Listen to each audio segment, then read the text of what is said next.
বিনা একজন সফল নারী উদ্যোক্তা। আজকে তার সফলতার পেছনের গল্পটা আপনাদের একটু শোনাবো। তিনি ছিলেন খুবই সাধারণ একজন গৃহিণী, দুটি সন্তানের জননী। তিনি হঠাৎ এক প্রতিকূল পরিস্থিতির সম্মুখীন হলেন। হঠাৎ করে তার হাজব্যান্ড মারা গেল, তাকে সংসারের হাল ধরতে হবে। বিনার হাজব্যান্ড ছিলেন ফ্যাশন ডিজাইনার। তার আগ্রহে বিনাও শিখেছিলেন 1 বছরের ডিপ্লোমা কোর্সের ফ্যাশন ডিজাইনিং কোর্সটি। এরপরে তিনি যেহেতু ডিজাইনার হয়েছিলেন, তিনি চিন্তা করলেন আমি আরও কিছু ডিজাইনিংয়ের কোর্স করি, আমি নিজের সংসারের দায়িত্ব নিজেই নিব। তিনি শুরু করলেন তার পথ চলা। তিনি ফ্যাশন ডিজাইনিংয়ের কোর্সগুলো কমপ্লিট করলেন এবং নিজেই সংসারের হাল ধরলেন। সে সুন্দর সুন্দর তার সিগনেচার আইটেম হচ্ছে রানার সেট। চমৎকার সুন্দর সুন্দর রানার সেটগুলো সবাই হোলসেলে নিতে লাগলো এবং এইভাবেই তার পথ চলা শুরু হয়ে গেল। একদিন সেই বিনাই সহজ সরল গৃহিণী আজকে একজন সফল নারী উদ্যোক্তা এবং প্রশিক্ষক। তিনি অনেকজন, প্রায় 8 জন মানুষের কর্মসংস্থানের সুযোগ করে দিতে পেরেছেন। আমরা চাই ঘরে ঘরে এরকম নারীদের জয় হোক, জন্ম হোক। ঠিক তারই ধারাবাহিকতায় আজকে আমাদের যিনি অতিথি, পায়েল আক্তার নূপুর, তিনিও একজন নারী, তিনি একজন সফল নারী উদ্যোক্তা। তার জানা অজানা অনেক গল্প শুনবো পুরো অনুষ্ঠান জুড়ে। আমাদের সঙ্গেই থাকুন। শুধু দর্শক, দৈনিক কালের সমাজ এবং 21শে সংবাদের রোজকারের আয়োজন নারী উদ্যোক্তার সফলতার গল্প অনুষ্ঠানে আপনাদের সবাইকে আমন্ত্রণ জানাচ্ছি। আমি রোমানা শিকদার এবং আমার সঙ্গে আছেন সেই পায়েল আক্তার নূপুর আপু, যার সম্পর্কে আমরা আজকে অনেক কিছু জানবো। আপু, আসসালামু আলাইকুম। কেমন আছেন? আলহামদুলিল্লাহ। আপু, আপনার নাম এবং আপনি কি কি নিয়ে কাজ করছেন আমার দর্শকদের একটু বলবেন। আমার নাম পায়েল আক্তার নূপুর। আমি একজন নারী উদ্যোক্তা। দীর্ঘ 18-19 বছর আমি বিভিন্ন ট্রেনিংগুলো দিয়ে থাকি হাতের কাজের উপর, উদ্যোক্তা তৈরি করি। পাশাপাশি আমার বিয়ের কার্ডের কাঁচামাল আছে এবং সাথে মশলা আইটেম আছে এবং আরও কিছু বিজনেস আছে। আসলে উদ্যোক্তারা তো প্রতিনিয়ত নতুন নিয়েই থাকে, নতুন কিছু চিন্তাধারা থাকে। আসলে দেখা যায় চিন্তা থেকে কিছু একটা হয়ে যায় আর কি। রাইট। আপু, আমি কিছুক্ষণ আগে আপনি বলছিলেন যে আপনার অটো স্টেশনও আছে, এই ব্যাপারটা একটু বলবেন। এটা মেনত এটা একটা অ্যাক্সিডেন্ট। আসলে এটা অনেক সময় হাস্যকর লাগে, অনেকে হাসে, কিন্তু আমার এটা অ্যাক্সিডেন্ট। কারণ আমরা উদ্যোক্তারা যেহেতু উদ্যোগ নিয়ে থাকি, সেক্ষেত্রে দেখা গেছে আমি তো মশলার বিজনেস করি। যেহেতু আমার সংগঠনের নাম ন্যাচারাল ওয়েলফেয়ার অর্গানাইজেশন, ন্যাচারাল পণ্য নিয়ে কাজ করব, তার জন্য আমি মশলা আইটেমটা নিয়ে কাজ করি। হলুদ, মরিচ, ধনিয়া, জিরা, শাহি মশলাটা। তো সেক্ষেত্রে দেখা গেল একটা সময় বাজার থেকে আমার মশলাগুলো আনতে অনেক কষ্ট হইতো। বস্তা ভরে ভরে সবসময় পিক আপ ভাড়া নেওয়া যায় না, কারণ পিক আপ ভাড়ায় দেখা যায় যে আমার মশলার দামে পোষায় না। রাইট। সেক্ষেত্রে দেখা যায় একটা অটো নিতে হয়, অটো পাওয়া যায় না, অনেক ঝামেলা হয়। তখন আমি আমার হাজবেন্ডকে বললাম যে একটা অটো দেখো তো। কি করবা? আমি বলি আগে দেখো, দেখা যাবে, চালাবো। পরবর্তীতে আমার হাজবেন্ড একটা অটো কিনলো। কেনার পরে আমি তো আর জানি না যে অটোটা আসলে ওটা চার্জ দিতে হয়। আমি ভাবছি এমনিই চলে, ব্যাটারি দিয়ে এমনি চলে। পরবর্তীতে দেখি আমার হাজবেন্ড প্রতিদিন 200 টাকা করে ওই গ্যারেজে দিয়ে আসে। আমি বলি এইটা কি? আমি একটু রেগে গেলাম যে এইটা কি, তুমি 200 টাকা করে কেন দিচ্ছ? আরে বলে এটা হলো চার্জিং দিতে হয় এবং ভেনু ভাড়াটা দিতে হয়। মানে আমার খুব রাগ হইলো। এটা 20 থেকে 25 দিন যাওয়ার পরে আমার একটা জমি আমি সামনে চাইনিজের সামনে, মিরপুর 1 চাইনিজের সামনে পেলাম। পাওয়ার পরে আমি বললাম জমিটা দেখো তো কত? 5 লক্ষ টাকা অ্যাডভান্স, 50,000 টাকা ভাড়া। আমি বলি এটা নাও, কি করবা? আমি বলি অটো বিজনেস করবো। তুমি কি পাগল হয়েছো? আমি বলি শোনো, উদ্যোক্তারা উদ্যোগ নেবে, কাজ করবে। আসলে আমি যে অটো স্টেশন দিব বলেই যে আমি আসলে আর 5টা স্টেশনের মতো তা না, অন্য গ্যারেজের মতো না। যেমন আমি মনে করি যে আমার ওখানে একদম ভিন্ন। একটা মানুষও কখনো বকা দেয় না, সিগারেট খায় না, মানে সব কিছু নিষিদ্ধ। বাহ, চমৎকার। আসলে আমি একটা জিনিস এখান থেকে শিক্ষা পাইছি যে ভালোর সাথে ভালোরই বসবাস হয়। কারণ চমৎকার। আমার প্রতিষ্ঠান অন্য গ্যারেজগুলো কিরকম আমি জানি না, তবে আমার অটো স্টেশনে একটা সিগারেটও কেউ খায় না। জুয়া চমৎকার। তাস খেলবে তো দূরের কথা, কারণ আমি মনে করি এটাই আমার উদ্যোক্তা জীবনের সফলতা। সফলতা। হ্যাঁ। চমৎকার বলেছেন আপু। আপু এবার একটু বলবেন যে আপনার জন্ম এবং বেড়ে ওঠা কোথায়? আমার মিরপুর একে লালকুঠিতে আমার জন্ম স্থান, এবং মিরপুর একেই আমি বেড়ে উঠেছেন। আমার আচ্ছা হোম ডিস্ট্রিক্ট টাঙ্গাইল, মির্জাপুর। আচ্ছা আচ্ছা।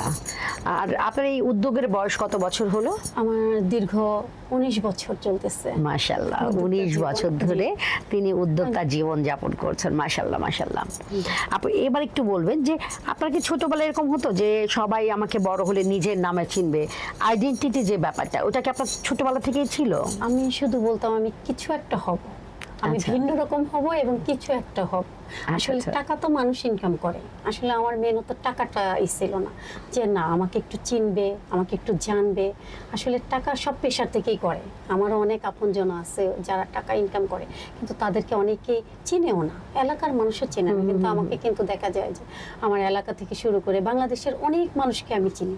আচ্ছা আমি আচ্ছা। একজন মেয়ে হয়ে আমি কিন্তু চিনি। এটা আমার কাছে মনে হয় উদ্যোক্তা জীবনের সফলতা। বাহ, চমৎকার বলেছেন, খুব ভালো লাগলো। তো আমার কাছে মনে হয় যে যারা এখনো চিন্তা করছেন যে উদ্যোক্তাদের নিয়ে, যাদের মনে অনেক ডাউট আছে, যারা চিন্তা করছেন যে উদ্যোক্তা, তো তাদের কাছে আমার মনে হয় যে আপুর বার্তাগুলো পৌঁছে যাবে এবং তারা বুঝতে পারবেন যে উদ্যোক্তারা যে কোনো সময় যে কোনো উদ্যোগ নিতে পারেন এবং তাদের সফলতা হচ্ছে তাদের সবাই চিনেন। 9টা 5টা চাকরি করে কে কজনকে চিনে বলে না, কিন্তু উদ্যোক্তাদের তাদের যখন উদ্যোগ নিয়ে বিভিন্ন জেলাতে, বিভিন্ন শহরে, বিভাগীয় শহরে যখন তারা যান, তাদের যে নেটওয়ার্কিং হয়, এটা 9টা 5টা চাকরি করে কয়জনের ভাগ্যে জুটেছে বলতে পারেন?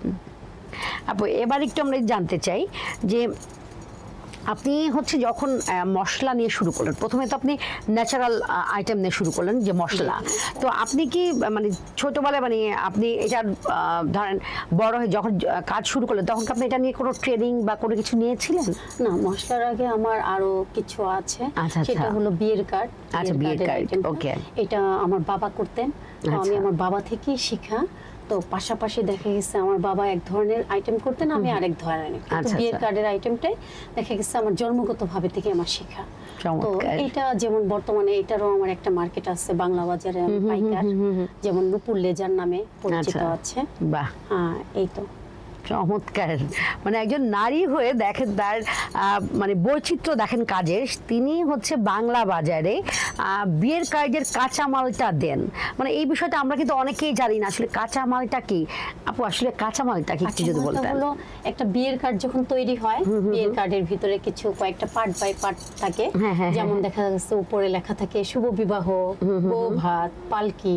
তো ওই অংশটাই যখন আমি আলাদা করে উৎপাদন করি, কারণ নারী উদ্যোক্তারা আসলে মেনত যখন উৎপাদন করে ওটাকে উদ্যোক্তা বলা হয়। রাইট। তো আমার ওইটা যখন আমার প্রতিষ্ঠানে উৎপাদন হয়, তো ওইটাই হলো কাঁচামাল। আচ্ছা, যেমন আচ্ছা। বিয়ের কার্ডে লাগানো হয়, পরবর্তীতে সেটিং করা হয়। আচ্ছা, যাকে পরে বলে। সেটিংস করা হয়।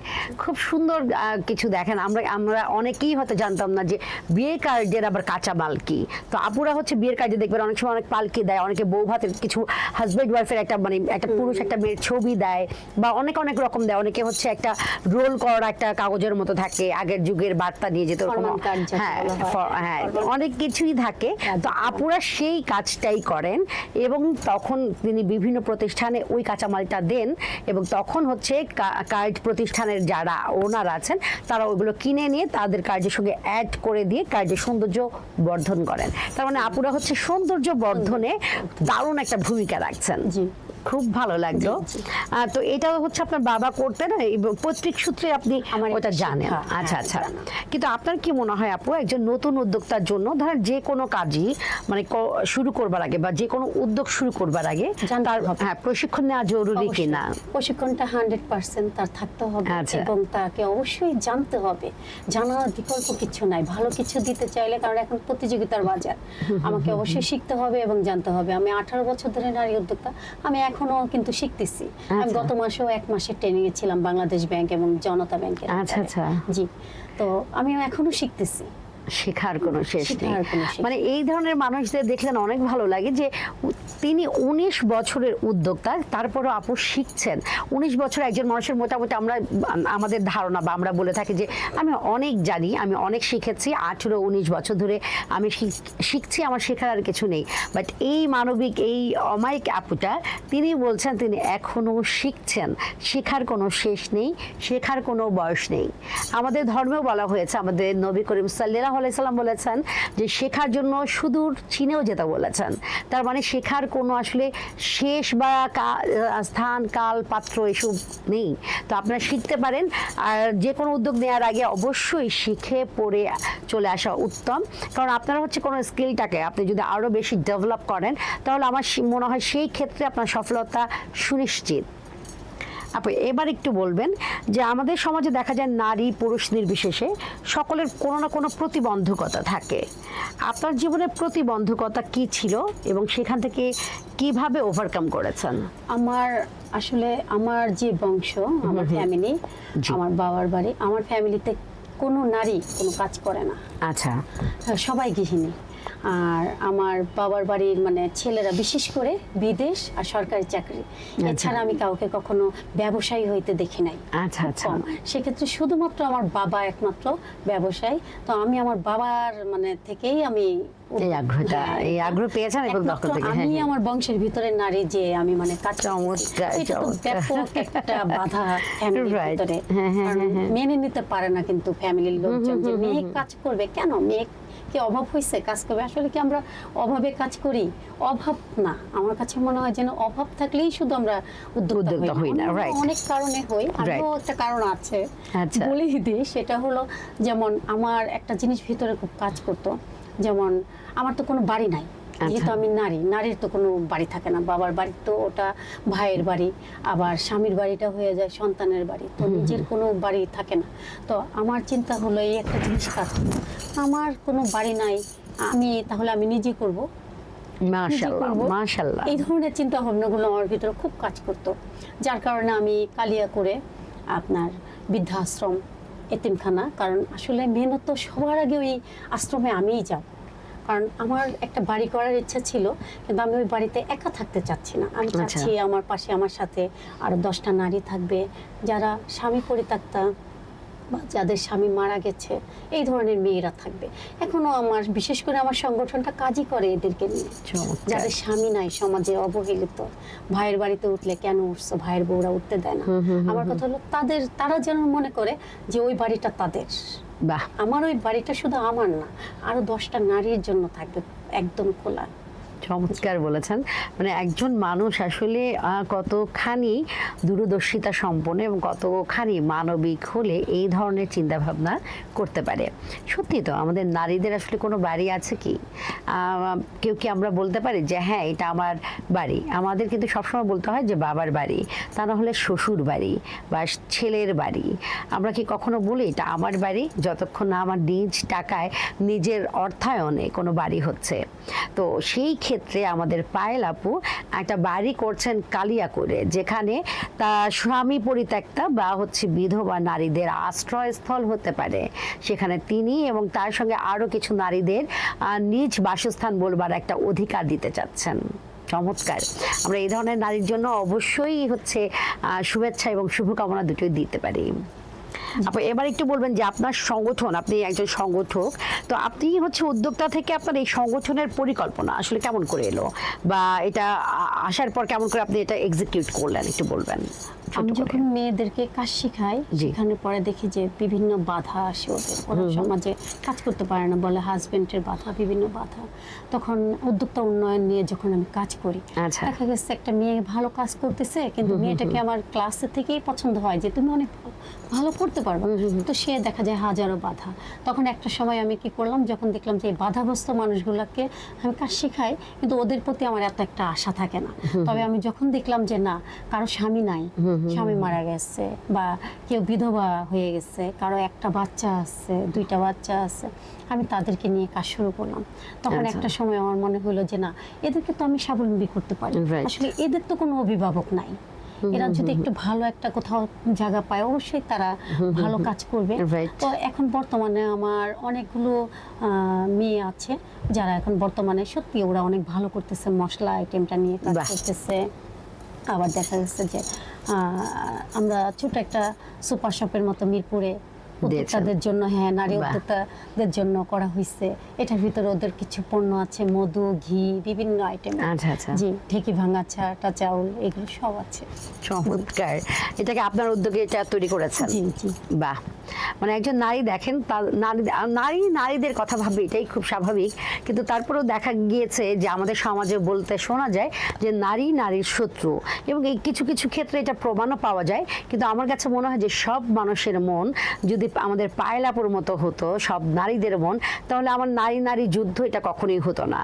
আমরা নারীরা একজন আরেকজনের পরিপূরক, আমরা কখনোই তাদের শত্রু হতে চাই না। আমরা চাই একজন নারী উঠে গেলে আরও নারীদের তুলে দেওয়ার ব্যবস্থা করুক, কিন্তু সমাজে কি আদৌ তা সম্ভব? আসুন আমরা সবাই, মানে প্রত্যেকটা নারীর হাত ধরে এগিয়ে যাই। আপু, এবার একটু বলবেন যে আপনার এই যে সুপার শপের এই আইডিয়াটা কেমন করে মাথায় এলো? এটা আসলে মেনত আমি আমার একটু দর্শকদের আমি দিকে যে বলবেন। জি। নারীদের যে প্রতিষ্ঠানটা করতেছি কালিয়াকুড়ে, পাশাপাশি আমি children foundation, natural children foundation, আচ্ছা। পথ শিশু বাচ্চাদেরকে তুলে নিয়ে শুধুমাত্র ওখানে ওরা থাকবে যাদের খাওয়া দাওয়ার কোনো ব্যবস্থা নাই, যেটার ভরণ পোষণ আমি করব। আচ্ছা। তো সেক্ষেত্রে আমার মনে আসলো যে আমি কিভাবে ডোনারদের কাছ থেকে একটা অ্যামাউন্ট আসে, তা আসলে ওটা দিয়ে কিন্তু সম্ভব না। সম্ভব না, right. দেখা যায় দেশের বিভিন্ন সমস্যা হয়, সেক্ষেত্রে আমি কিভাবে এই বাচ্চাদের দায়িত্ব নিব, বা এই যে বিধবা নারীদের, এদের আমি দায়িত্ব কিভাবে নিব? তখন আমার মনে হলো যে আমার পণ্যগুলো যদি বাজারে যায়, আমাদের উদ্যোক্তাদের পণ্যই যদি বাজারে যায়, সেক্ষেত্রে দেখা গেলো ওখান থেকে একটা পার্সেন্ট যদি আমার থাকে, সেক্ষেত্রে প্রতি পণ্যের পিছনে আমার 1 থেকে 2 টাকা করে আমরা ন্যাচারাল চিলড্রেন ফাউন্ডেশনের জন্য আমি রেখে দিই। বাহ, চমৎকার। ওটা ওই প্রতিষ্ঠানের ফান্ডে জন্যই, যাবে, হ্যাঁ, হ্যাঁ, হ্যাঁ। ব্যয় করা হয় বা হবে। আচ্ছা আচ্ছা, এইভাবে আপনারা ফান্ড ক্রিয়েট করছেন। জি। ফান্ডটা এইভাবে রেইজ হয় আসলে। একদম, হ্যাঁ হ্যাঁ, অবশ্যই। মানে আপু দেখেন কি চমৎকার তার মনোভাব। তিনি হচ্ছে ডোনারদের বা কেউ সহযোগিতা করে যাবে তার আশায় না থেকে তিনি প্রত্যেকটা পণ্য থেকে 1-2 টাকা করে ওখান থেকে, মানে টাকাটা নিয়ে তিনি হচ্ছে তাদের ফান্ড রেইজ করছেন। মাশাআল্লাহ, অনেক ভালো লাগছে। এরকম নারী যুগে যুগে ঘরে ঘরে হোক, আমরা সেটাই দোয়া করি। এবার একটু বলবেন যে আপনি যখন আপনার উদ্যোক্তা জীবন শুরু করেন এবং বাণিজ্যিকভাবে প্রথম যখন কাজ শুরু করলেন, একদম প্রথমে, তো প্রথম আপনার পণ্য যখন বাইরে গেল এবং টাকাটা আপনি হাতে পেলেন, আপনার ওই অনুভূতিটা একটু ছোট করে বলবেন। এটা আসলে খুব মজার, কারণ এখনো বর্তমানে দেখা গেছে আমার প্রতিষ্ঠানগুলো দিয়ে তো আমার ফ্যামিলি চলে। জি। তো এছাড়াও দেখা গেছে বাহিরে যুব উন্নয়ন অধিদপ্তর, বিভিন্ন মন্ত্রণালয়ের আন্ডারে যখন আমি অপ্রাতিষ্ঠানিক প্রশিক্ষক হিসেবে কাজ করি, তখন দেখা যাচ্ছে ওরা একটা অনারিয়াম আমাদের দিয়ে থাকে। আচ্ছা। তো ওই খামটা যখন নিয়ে আসি, আনার পরে যখন খুলি, এটাও এখনো আসলে ওই প্রথমকার অনুভূতিটা এখনো আমার প্রতিনিয়তই চলে। আচ্ছা, কারণ আচ্ছা। দেখা গেছে কোনো না কোনো সাইড থেকে আমাদের ওই রকম এইগুলা অ্যামাউন্টগুলো আসে। আচ্ছা আচ্ছা, আসলে চমৎকার। ওইটা আসলে সত্যি কথা, যখন আমি আমার বাচ্চার জন্য কিছু কিনি বা আমার হাজবেন্ডের জন্য কিছু কিনি, আমার খুব ভালো লাগে। বিশেষ করে ঈদ আসলে আমার ছেলে এবং হাজবেন্ডের জন্য একই রকম কালার ম্যাচিং পাঞ্জাবি, আসলে এটা মানে আমার ইনকামের একটা অংশ থেকে আমার এটা করা, এটা আমার খুব ভালো লাগে। চমৎকার। ভালো লাগে যখন হচ্ছে কোনো নারী তার আয় থেকে তার সংসারের জন্য, তার পরিবারের জন্য, তার সন্তান এবং স্বামীর জন্য যখন কিছু করেন, তখন যে আত্মতৃপ্তি হয় সেটা আমরা পায়লাপুর মুখের অভিব্যক্তি দেখেই বুঝতে পারছি যে তিনি কতখানি সন্তুষ্ট থাকেন। আপু, এবারে আমরা একটু ভিন্ন দিকে চলে যাই, একদমই ভিন্ন দিকে। জি। সেটা হচ্ছে যে আমরা যখন কাজ করি ঘরে বা বাইরে বা আপনার উদ্যোগের কাজ, তখন হয়তো কেউ কেউ গান শুনে কাজ করে, কেউ গান গুনগুন করে গান করে। আপনি আসলে কোনটা করেন? আমার শুনতে বেশি ভালো লাগে। শুনতে ভালো লাগে। মেয়েটাকে আমি শিল্পকলায় ভর্তি করেছি, ও গান গাবে, আমি শুনবো। চমৎকার। শুনতে ভালো লাগে, আমি বলতে পারি না। আচ্ছা। সারাদিনই তো কথা বলি, স্টুডেন্টদের নিয়ে কাজ করি, এরপরে আর মানে কথা বলতে বলার মতো মানসিকতা, হ্যাঁ, একটু কমে যায় একটা পর্যায়ে যে আমাদের। কিন্তু যেহেতু মেয়েকে গান শেখাচ্ছেন, টুকটাক গান তো কানে যায় এবং আপনি অনেক শুনেন, তো আমার দর্শকদের উদ্দেশ্যে আপনাকে 2 লাইন একটু গান গিয়ে শোনাতেই হবে আপু। যদিও আমি শিল্পী না, তারপরও হ্যাঁ আচ্ছা। যদি তোর ডাক শুনে কেউ না সে, তবে একলা চলো রে, একলা চলো, একলা চলো, একলা চলো, একলা চলো রে। যদি তোর ডাক শুনে কেউ না আসে, তবে একলা চলো রে। ধন্যবাদ। চমৎকার। আসলে এইটুকুই আমি সবসময় সবাইকে আহ্বান করি, তো আচ্ছা, আচ্ছা। এই জন্য আমি এতটুকুই বললাম, কারণ এটাই আমি সব উদ্যোক্তাদের বলি, তোমরা আসো, কেউ না আসো, আসো, চমৎকার দেখাই বলেছেন জি। যে গানটা কিন্তু আসলেই মানে তখন হয়তো আমরা গানটার অর্থ বুঝিনি, ছোটবেলা থেকে আমরা এই গানটা শুনে আমরা সবাই প্রায় কম বেশি সবাই বড় হয়েছি, তখন অর্থটা বুঝিনি, কিন্তু এখন দেখেন অর্থটা কত বেশি অর্থবহ, যে ডাক শুনে আসলে কেউ সবাই আপনার সাথে মতের মিল বা আপনার সাথে সবাই কিন্তু চলবে না, কিন্তু আপনি যখন একা বীর দর্পে আপনি এগিয়ে যাবেন, সেটাই হচ্ছে সাহসিকতা, সেটাই হচ্ছে উদ্যোগ। চমৎকার। আপু এবার একটু বলবেন যে ধরেন আমাদের প্রত্যেকটা সেক্টরে দেখবেন একজন সফল পুরুষের পেছনে একজন নারীর অবদান থাকে, এমনটা বলা হয়ে থাকে। তো আপনার এই সফলতার পেছনে আপনি এই অবদান আসলে কাকে দিতে চান? আসলে প্রতিনিয়তই আমার হাজবেন্ড আমাকে সহযোগিতা করে, বাহ। এখনো করে, জি এখনো করে। আসলে আমার যে বিজনেসগুলো প্রসার হয়েছে আমার একার পক্ষে সম্ভব না। আচ্ছা। আমার হাজবেন্ড এক্সপোর্ট বাহির থেকে মোবাইলের পার্টস পাতি এগুলো আনতো, তো করোনার সময় উনি একটু ধরা খায়, কারণ মডেল চেঞ্জ হয়ে যায় করোনা, সেক্ষেত্রে অনেক লস হয়। হওয়ার পরে দেখা গেছে তারপর থেকে বিশেষ করে আমার কাজগুলোর সাথে আমার হাজবেন্ড একদম পুরোপুরিভাবে এখন জড়িত আছে। আচ্ছা আচ্ছা, যে চমৎকার। আমার ঘরেই আমার মেনত আমার উদ্যোক্তা সর্বপ্রথম আমার হাজবেন্ড। আচ্ছা। আমি অধিদপ্তর থেকে তাকে ট্রেনিং করানো, সার্টিফিকেট দেওয়া, লোন দেওয়া সরকারিভাবে সব আমি নিজে করে দিচ্ছি। কারণ আমার মনে হয়েছে যদি আমি আমার ঘরের ভিতরে আমি উদ্যোক্তা তৈরি করতে পারি, বাহিরে তো আমি অবশ্যই সাকসেস। অবশ্যই। আমি এই জন্য সর্বপ্রথম আমি আমার হাজবেন্ডকে আমার উদ্যোক্তা করেছি। চমৎকার। আমাদের পায়েল আপু অনেক বেশি বুদ্ধি রাখে, বোঝাই যাচ্ছে।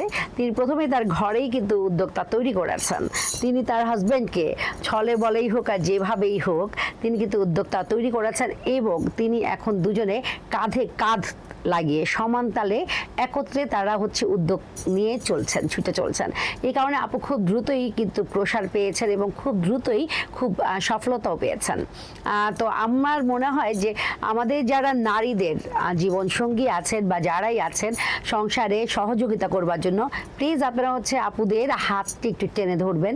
আপনারা যদি উদ্যোক্তা আপুর হাতটা টেনে ধরেন এবং পেছন থেকে পুশ করতে থাকেন, হ্যাঁ তুমি পারবেই, তাহলে সেই নারী সফলতা নিয়ে আসবেই নিশ্চিত। আপু অনুষ্ঠানের একদম শেষের দিকে ঝটপট কয়েকটা উত্তর দিবেন।